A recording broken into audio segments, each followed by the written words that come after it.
Shri Guru Pyo Namaha Harihi Om Sadashiva Samarambham Shankaracharya Madhyamam Asmadacharya Paryantam Vande Guru Paramparam Shri Jagan Mataram Devim Sthitadhi Padmakasanam Hridaya Sagaratitam Gomatim Pranatosmyaham Om.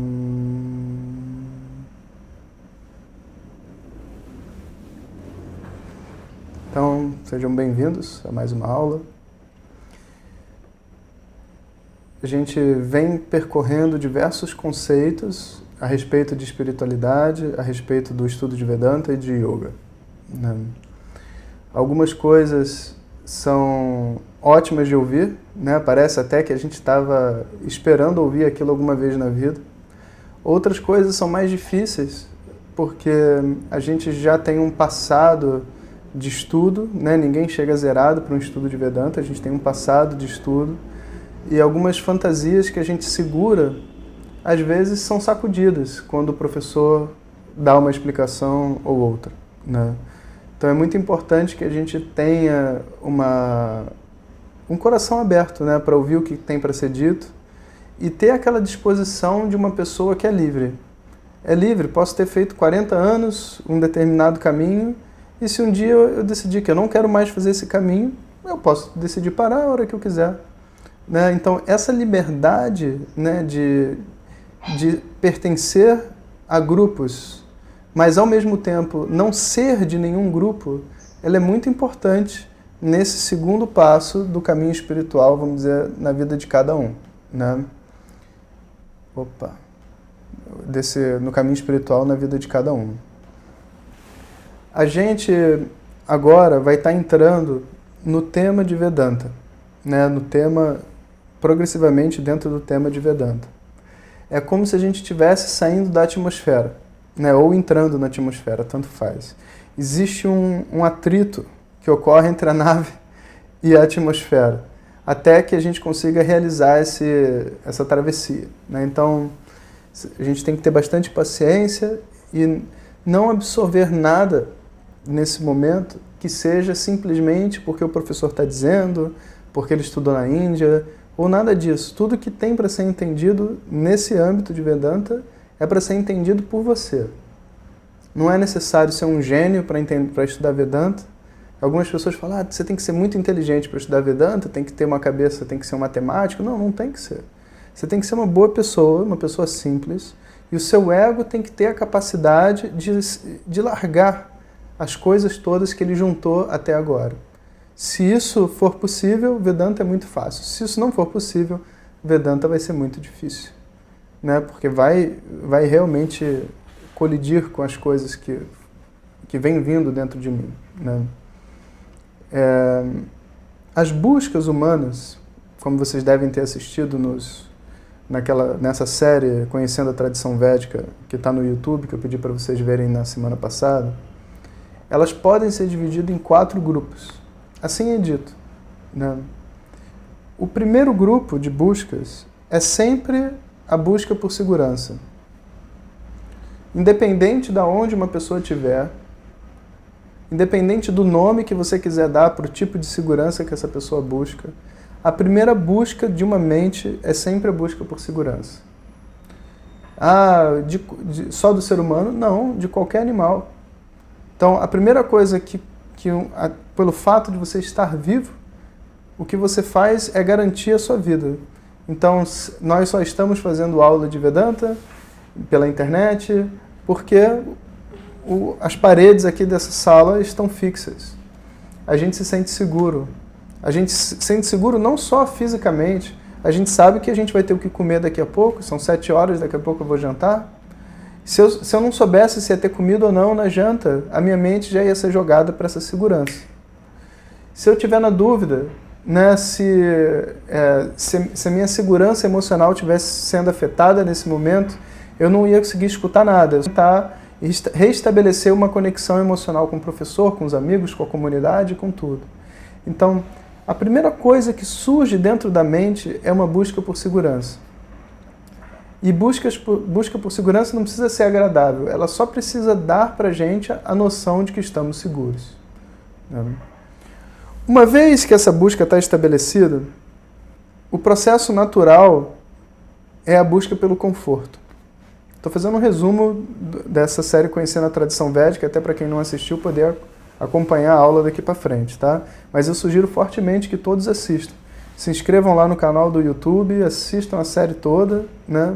Porque lá eu detalhei cada item desse, né, com mais profundidade.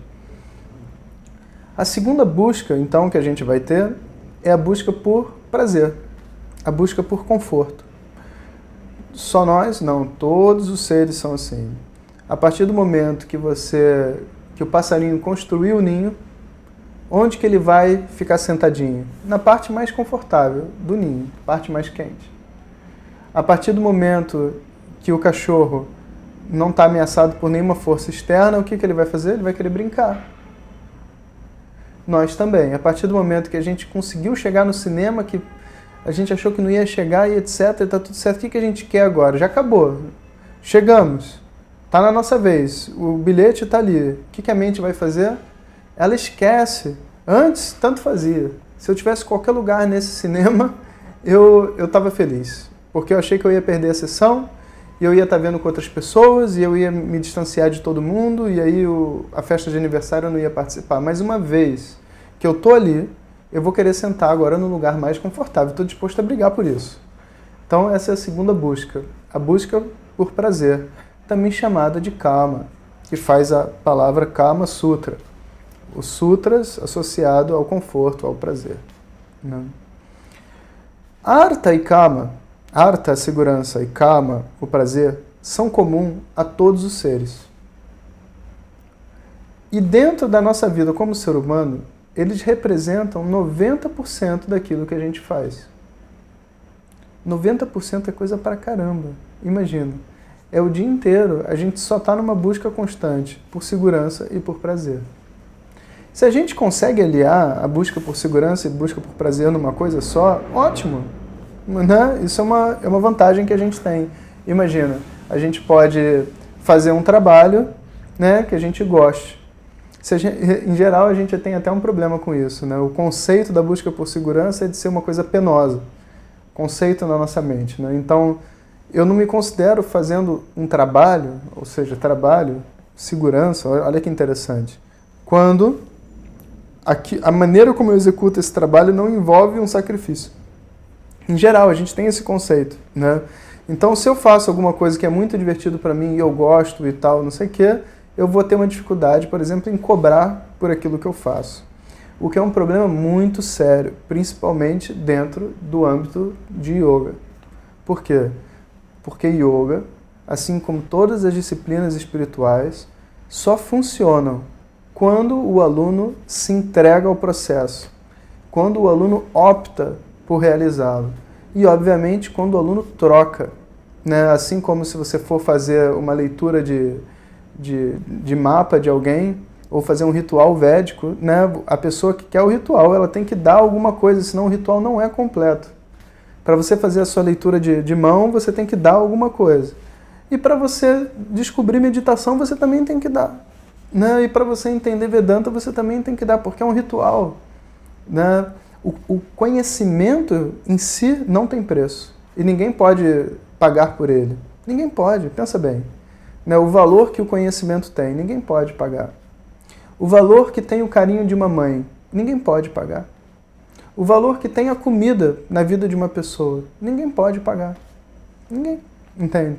Agora, todos esses itens que não têm preço e deveriam ser até, a gente poderia dizer, um direito de todas as pessoas, né, são executadas por pessoas que investem o tempo delas. Tanto o professor está ali para ensinar, o médico que gasta o tempo dele estudando não sei quantos anos para poder curar uma outra pessoa. Ah, todo mundo devia ter o direito de se curar. Não, todo mundo deve ter o direito de se curar, mas o médico também tem o direito de comer. né? E se a comida não é de graça, obviamente o trabalho do médico não pode ser de graça.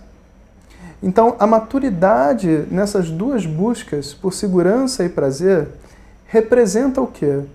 Em eu conseguir, na minha vida, estabelecer uma relação entre as minhas buscas e o que me dá prazer e os meus valores.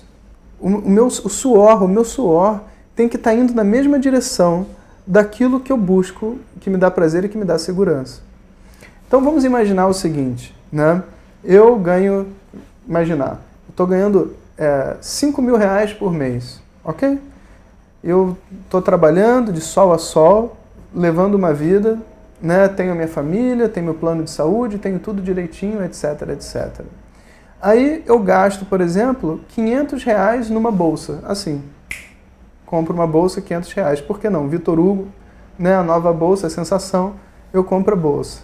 Aí, na hora que o meu filho, por exemplo, tem que fazer um curso de inglês, eu opto, né, pelo curso que é 130 reais e não o que é 180. Por quê?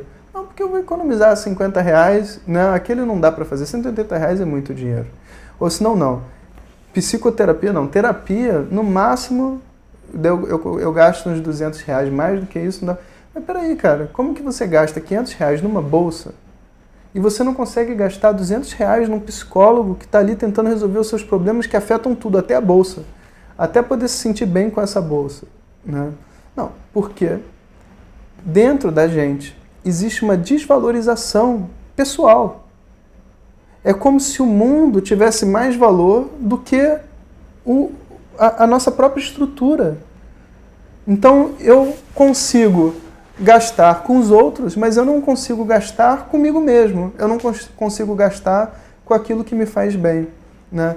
Essa dicotomia, essa divergência, ela é uma coisa muito séria na sociedade, né? E a gente observa isso, a gente vê pessoas que às vezes ganham muito bem, fazendo economias mínimas com coisas que você fala, não é possível. Isso não tem como ser uma vida saudável, né? Porque uma vida saudável é uma vida de abundância. E abundância não significa que você ganha muito. Abundância significa que você consegue gastar, você consegue investir o seu suor naquilo que você valoriza, né? E quando você olha uma pessoa que ganha bastante, colocando 200 mil reais num BMW, mas não consegue dar 5 reais para uma pessoa precisando num sinal, entende? Essa pessoa não está equilibrada, ela pode ganhar quanto ela quiser por mês. Isso não está equilibrado. A busca por segurança e a busca por prazer de uma pessoa só são equilibradas quando essa pessoa consegue fazer esse fluxo de energia dentro da vida dela ser algo coerente com o que ela vive. É óbvio, se eu ganho meio salário mínimo, eu não posso gastar 500 reais num curso. Um salário mínimo, eu não posso gastar 500 reais no curso de inglês, não tem como, né? E isso significa que eu tenho uma impossibilidade dentro daquela história e vou buscar outros meios, né? Mas saber lidar com essa energia que a gente tem, né, que é o dinheiro e é o nosso suor, é uma coisa muito importante. Então, para muitos, né, a busca de vida só vai gerar em torno desse tema. Eu trabalho, eu ganho e eu gasto. Se essa triangulação não estiver bem feita, o que vai acontecer é que eu gasto muito mais ou quase quanto eu ganho. E o que acontece é que a noção de segurança dentro da mente vai cada vez desce cada vez mais. E quanto mais o tempo passa, menor a minha capacidade produtiva, porque eu vou ficando mais velho, eu vou ficando desatualizado e tudo mais. Então a pessoa vive numa insegurança constante. Então a arte de balancear essa busca por segurança e prazer de uma forma onde eu consiga ter gastos proporcionais aos ganhos que eu tenho. E ao mesmo tempo conseguir investir naquilo que tem valor para mim, é o que vai determinar de eu ter um equilíbrio nessas duas primeiras buscas, tá?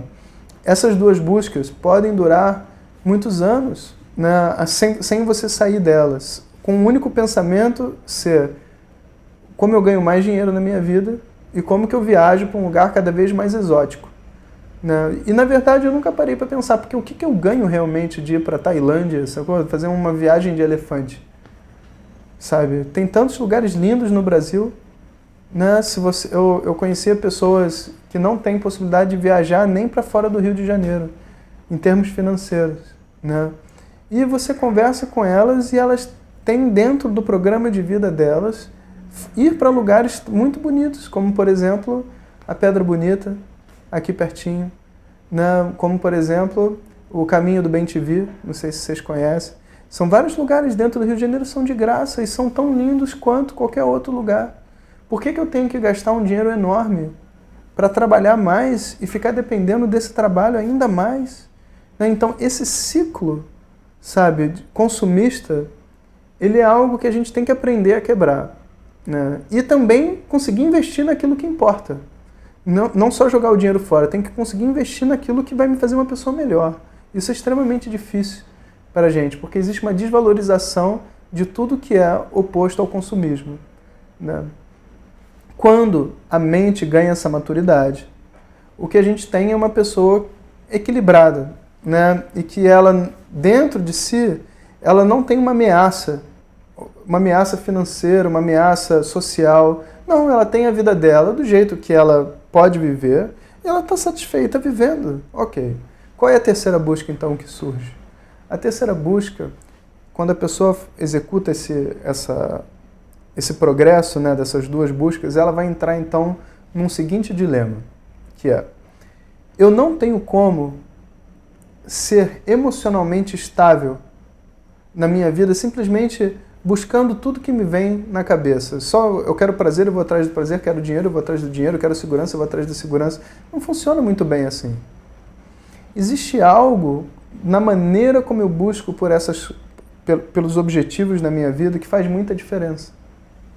Eu posso chegar em casa e falar assim, eu quero aqui que todo mundo me respeite. Né? Eu não quero ouvir ninguém falando aqui na hora quando a gente estiver na mesa de jantar, eu não quero ver discussão. Quero que todo mundo desligue o celular, põe na gaveta. Né? E blá, blá, blá, blá, blá, blá, fazer um monte de gritaria e estabelecer uma espécie de tensão no ar para estabelecer uma ideia de um status quo, do que eu considero que é a janta perfeita, ou o que é respeito, né? O que é o respeito para mim, que as pessoas devem me obedecer e tudo mais. Todos esses conceitos, é possível que eu monte isso. E muitas vezes, quando eu crio essa estrutura, se eu não souber criar a estrutura, eu estou dando um tiro no próprio pé.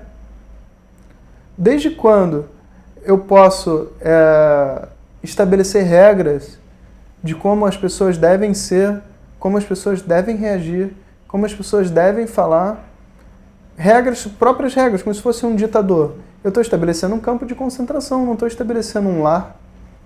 Se eu quero conviver com as pessoas e que elas fiquem bem comigo, não é só uma questão de botar regras. Se essas pessoas não estão vivendo, se elas não estão se colocando da maneira como é esperado por elas numa mesa, numa situação, elas estão em dor e em sofrimento, com certeza, assim como nós estamos, quando a gente ultrapassa os nossos limites. Né? E se eu não for capaz de entrar em contato com esses sentimentos todos e lidar com isso, o que eu estou fazendo? Né? A nossa vida, ela vira agora onde, vamos dizer, dinheiro representa segurança, né? E prazer significa saber gerir o dinheiro, porque vê só, prazer está sempre disponível, né? Eu consigo gerir meus recursos para fazer coisas que eu gosto na minha vida. Eu posso gerir meus recursos e eu posso saber produzir esses recursos. Agora, se esse lado humano não tiver trabalhado, a minha vida é um inferno. Eu lido com as pessoas, dentro de casa minha esposa briga comigo, no trabalho as pessoas não querem me ver, meia dúzia de pessoas que convivem comigo no meu dia a dia não são quem elas realmente são, não é possível viver bem. Então existe uma terceira busca na vida, chamada a busca pelo Dharma. A busca pelo Dharma significa, eu busco na minha vida traçar um caminho diante das pessoas, diante das minhas escolhas, onde eu faça aquilo que é correto, aquilo que é justo comigo mesmo e com os outros. Né? E nisso eu vou passar por uma tremenda revolução, porque a sociedade ensina, ele nos ensina a ser injustos, né? Nos ensina a não sentir, nos ensina a não escutar o próximo. Né? A gente vai escutar frases como: você deve separar o profissional do pessoal. Mas quem vai trabalhar é a pessoa, não é? Como é que você vai separar o pessoal do profissional? A pessoa fala, separe o pessoal do profissional, né? Aí vai trabalhar, chega no trabalho, alguém passa a perna nela. O que ela fica? Com raiva.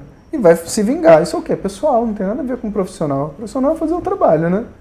Essa história de separar o pessoal do profissional é uma grande mentira. E quando o cara termina com a esposa, briga com não sei quem, ele fica uma semana sem trabalhar direito. Como é que vai fazer essa separação? Essa separação é só uma tentativa de fazer com que a gente não entre em contato com o que a gente realmente sente. Que a nossa força está aí, nos nossos sentimentos, na nossa humanidade. Você só pode controlar uma outra pessoa se essa pessoa não for uma pessoa, se ela for uma máquina. Se você tirar dela os sentimentos, você pode falar para ela, eu te contratei para isso, você faz e acabou. Né? Mas se ela é uma pessoa, se ela tem uma vida, se ela tem uma família, se ela tem um senso de respeito próprio, você não está contratando ela, você não pode simplesmente pagar uma pessoa para ela fazer um trabalho e ela tem que ficar calada, se for desrespeitada, você não pode fazer isso. Né? Porque existe como ser humano, existe uma necessidade de respeito próprio. Então, essa terceira busca é chamada de Dharma. Também a gente pode dizer que é uma descoberta interna, uma descoberta de uma honestidade, de uma exposição da sua vulnerabilidade emocional, né? E de uma sensibilidade que a gente constrói dentro de cada situação. De saber se colocar para as pessoas, saber receber um não, saber dizer um não, né? Saber lidar com os nossos sentimentos que muitas vezes são esquecidos, como a raiva, né? A raiva, o medo, a ansiedade, tudo isso que a gente finge que não existe, sabe? Ainda mais se a gente é professor de yoga, a gente tem que fingir que não existe, porque yogi não sente raiva, né? Porque yogi, como é que se diz? Não fica nervoso, só fala com voz calma e balança a cabeça, né? Todas essas coisas são, na verdade, um grande bloqueio na nossa vida, entende? São um grande bloqueio. Uma pessoa que sente raiva, né? Quando não é para sentir raiva, ela tem um problema, sem dúvida. E a gente tem que dar conta desse problema. Cada um tem que dar conta do seu. Agora, se numa hora que é para você sentir raiva, né, você sentir culpa, aí tem um problema muito sério. A coisa não vai estar certa. Né? As emoções humanas, a mente humana não veio com defeito. A nossa busca espiritual não é uma tentativa de consertar a mente humana. A mente não veio com defeito. A mente de todo mundo tem todas as emoções necessárias para viver uma vida completa, uma vida saudável. Não existe mente confusa, não existe mente bipolar, não existe mente que pode ser julgada como errada. Se você analisar o passado de uma pessoa, aquilo que ela viveu, o entendimento que ela tem de vida, só existe uma resposta para qualquer pessoa dentro de uma situação.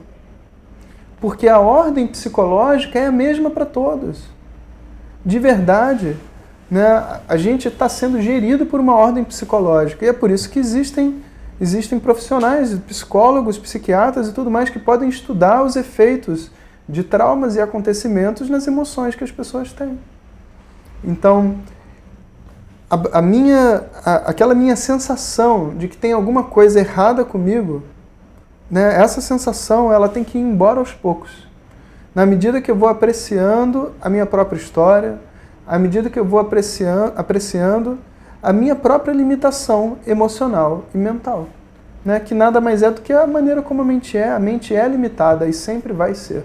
Eu não preciso ter medo disso, eu não preciso criar uma ideia de perfeição. Então, esse tema é o tema da terceira busca. É o tema da busca pelo Dharma. Nós revermos a nossa mente, as nossas emoções, a nossa relação com as pessoas, tentar se tornar pessoas melhores, tentar se tornar pessoas mais equilibradas. Esse tema por si só, assim como as duas primeiras buscas, pode levar uma vida inteira. A gente pode passar uma vida inteira se melhorando, se tornando uma pessoa melhor e tentando lidar com as nossas emoções e aprendendo, e não tem fim.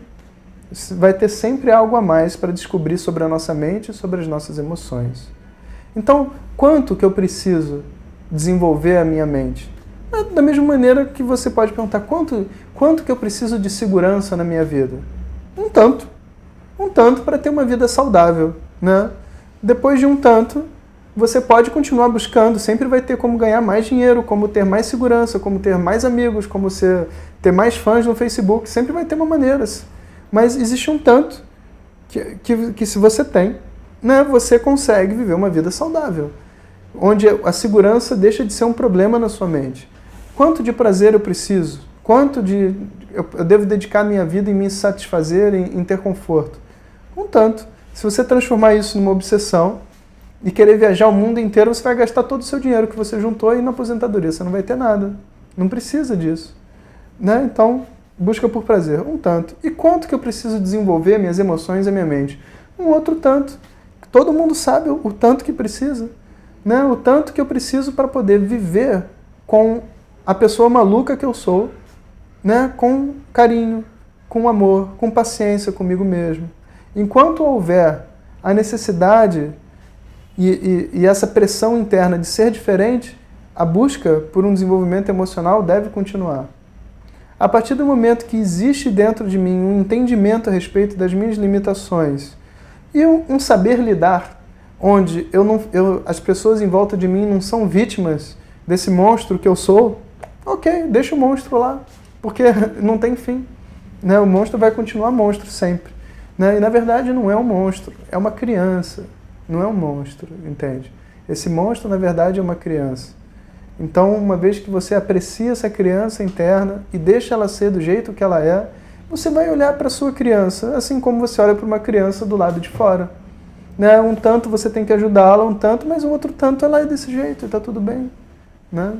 Então, essa terceira busca, ela fecha um rol muito grande de toda a humanidade. É dito que assim, 90% só busca pelas duas primeiras. Dos 10% que sobraram, 90% só vai buscar pela terceira. E aí, 10% dos 10% vai então se instigar e realizar essa quarta busca, ir atrás da quarta busca, né? Que é o que a gente vai ver no próximo tempo de aula. Tá? Om Shanti Shanti Shanti.